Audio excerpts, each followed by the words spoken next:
Welcome to the session of Light Language, a sound that calms and heals. So, if light language is new to you, you're probably not alone. This is not a language of the mind, it is meant to analyze or make sense of. Instead, it's experienced much like music. You don't need to understand it for it to move you. This is a language of the soul. I'm joined today with Latanya Dixon, Corey Kishwagi, and Gloria Hunsberger, who each experience and express light language in their own unique way.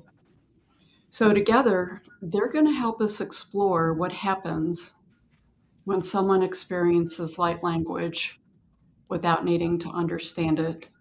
So welcome. It's so good to have all three of you here at the summit. Hello. Hi.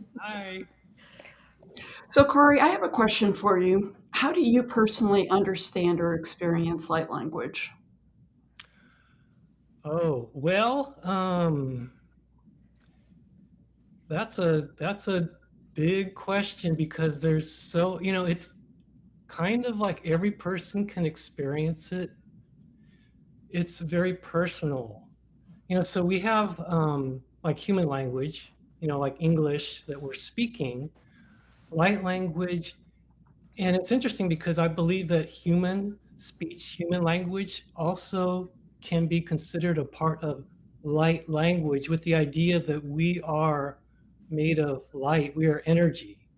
So any type of communication, any type of language might be considered a version of light language.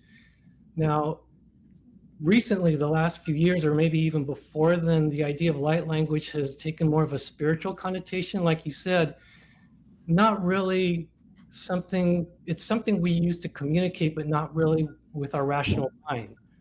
More like soul to soul, heart to heart, or even nervous system to nervous system. And there's a basis in the olden days. They talk about like speaking in tongues, which could be considered a version of light language, I would say.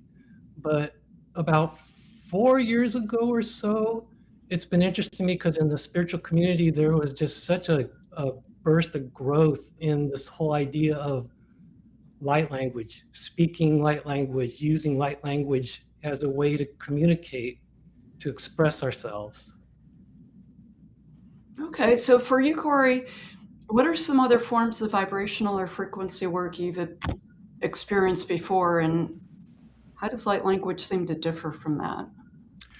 Yeah, so I've studied other healing modalities, and it's so interesting because there's so many different types of healing modalities that are available and coming out now.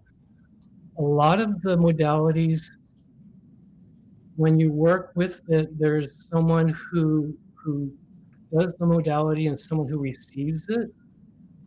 And so with light language, you can also, like when you go to a sound bath, you're receiving the energy of the music, of the vibrations, of the frequency.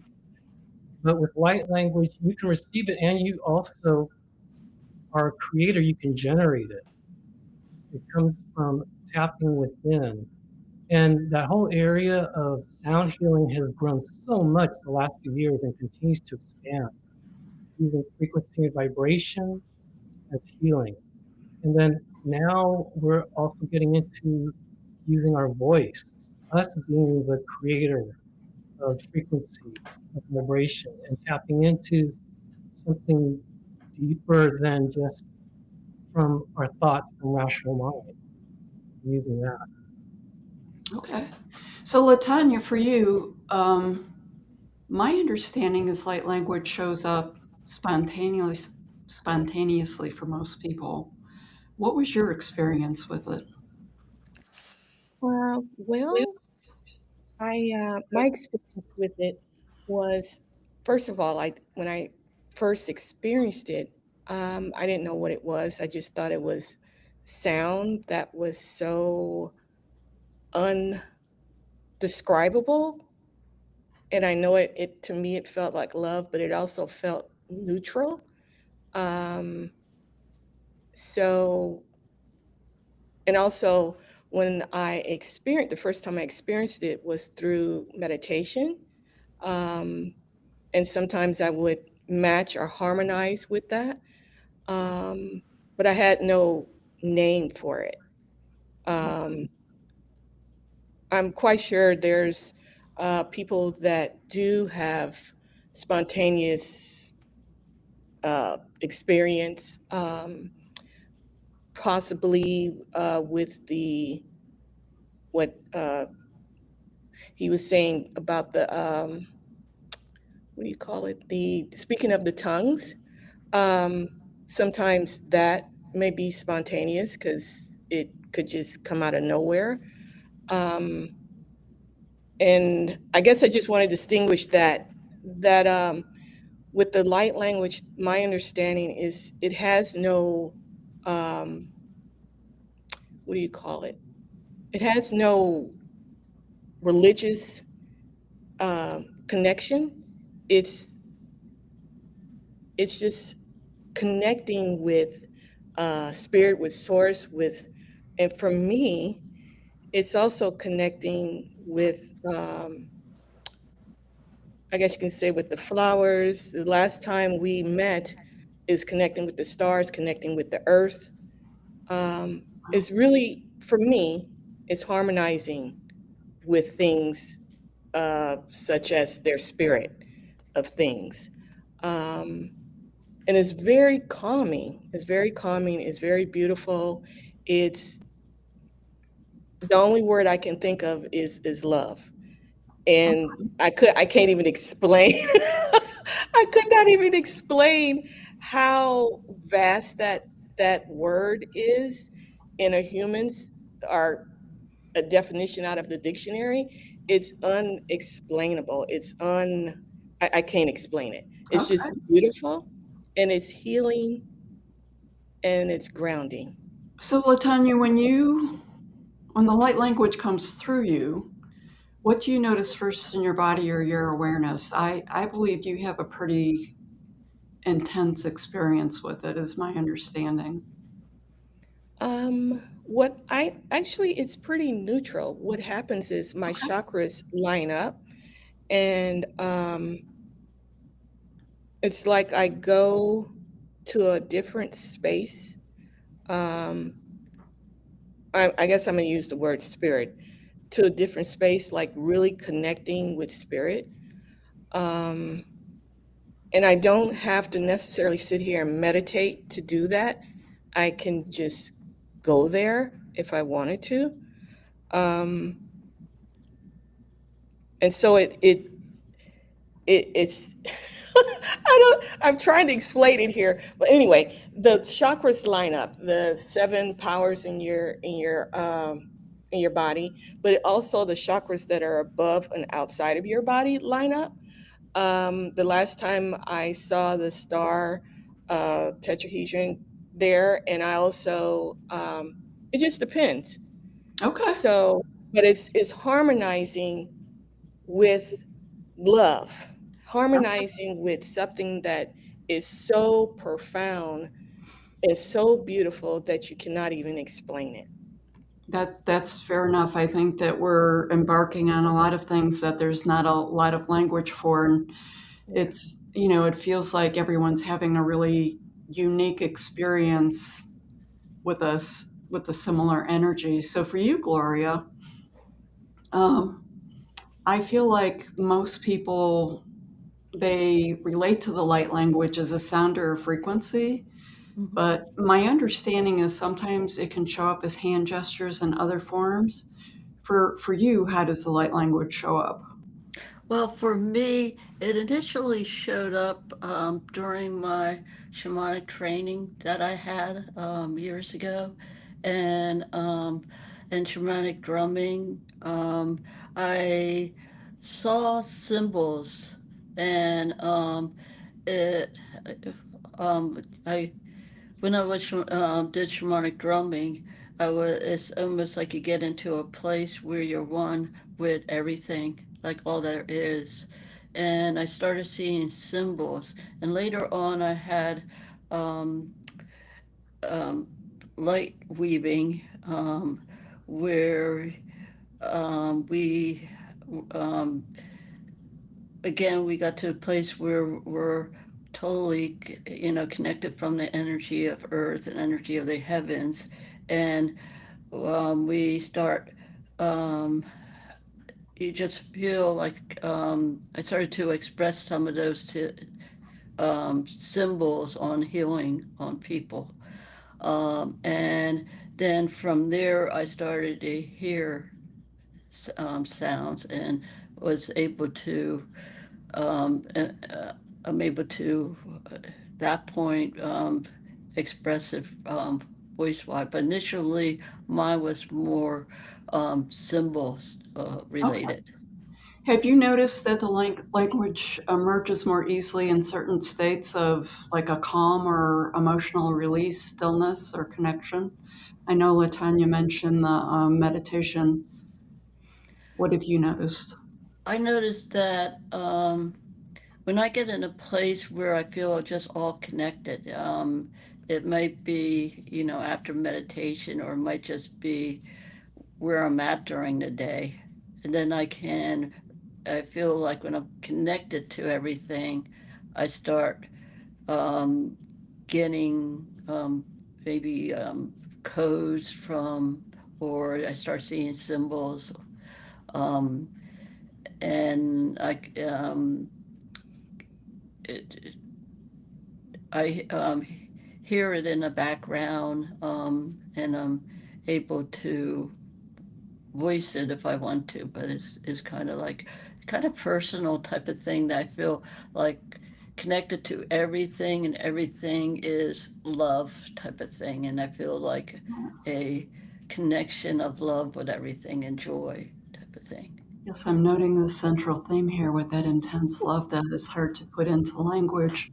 So I have so many curiosities around light language. But before we explore some of these, I would love to have each of you share your light language gift with the audience if you're open to that.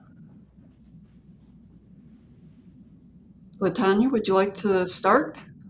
Oh, I'm going to put you right in okay. the middle of the screen, girlfriend. Sure. Oh, come on. Well, so you want to hear us do the light language is what you're saying. Yeah, I Okay, sure. Sure, no problem. Hmm.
Did you want me to keep going?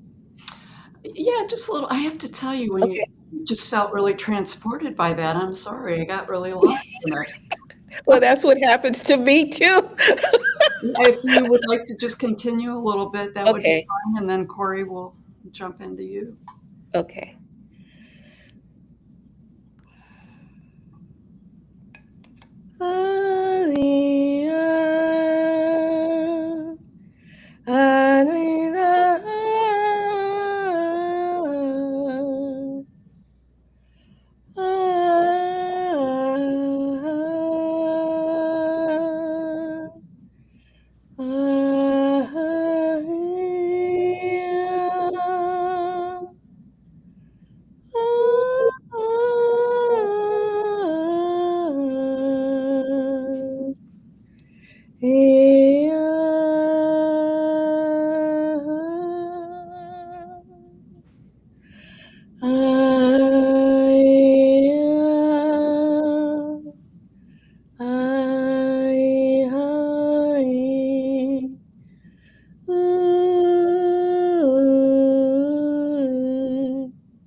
Beautiful. Latanya, before we move to Corey, if you had to name one word or sensation that light language brings back to you, what would it be? You look a little emotional there in a beautiful way. The healing of love. Beautiful. Thank you so much for that. Thank you. Corey, I'm going to ask, are you able to speak it or do you only sing it? I speak it and sing it. Could you speak it to have the audience feel the difference between the speaking versus the singing? Yeah, I would love to. And I can also speak almost what I would call different dialects in a way to give people different experiences. Okay. And maybe go into a little bit of singing there. So I'll start with what I guess is my normal or default light language here. Okay. E sho akana to e mana, ma so e te kona anaha, a so e wana ta ohe. E wana o te wana ko he, e shone e te wana ato, to he na te kona e wana, atone e she, e te e wana na o he e wana. Ai na ati, e toko na hana oi, o shona ho, a shwa shona he shamana. Sha sho hiwa sha to te e wana ta, ana toko kana ata so to e nanoan ana to e ta akana o te. O she hana hato, to heta kana to she wanata, tawana ite, te wana to kana ote, te hona she emena to wana, waha kone he, waha ko he wana ha so he kana to ene e wana o, one hete wana na to kanata ta kone enewa.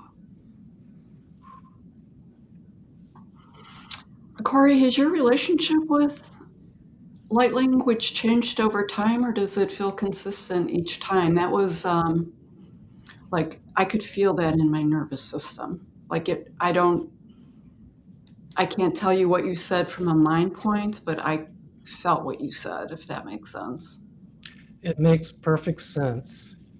I can't really say exactly what I had feelings, and it's really interesting because it is almost like, soul to soul, heart to heart, bypassing the rational mind, and even nervous system to nervous system. So the first time I heard light language, the rational mind said, "Oh, it's speech," and it's trying to figure out, "Oh, what is it? What is it saying? What's the meaning?" Which a lot of people do the first time they hear light language, but then after a moment, hopefully it shuts down, and then we sink into our nervous system to feeling it instead, and getting the feeling from the communication instead. Beautiful. We're going to put Gloria up here. Hi, Gloria. Hi. Honestly, I can't believe how quickly the session went. We're almost to the end. So I'll let you use whatever modality that is speaking to you at the moment. Okay.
So, Gloria, we're a little short on time, but I did want to ask you, does this expression feel intentional when you do it? Is it spontaneous, or does it fit somewhere in the middle of that? It somewhere in the middle typically is more spontaneous. Okay. Well, I want to thank all three of you, Latanya, Corey, Gloria, for sharing your experience. My curiosity is all over the place with this, and I would love to have expanded on this conversation, but our time has gone really quickly. Mm-hmm. So I will say that your offerings remind us that everything meaningful doesn't need words. Thank you very much for joining us. Thank you. Thank you.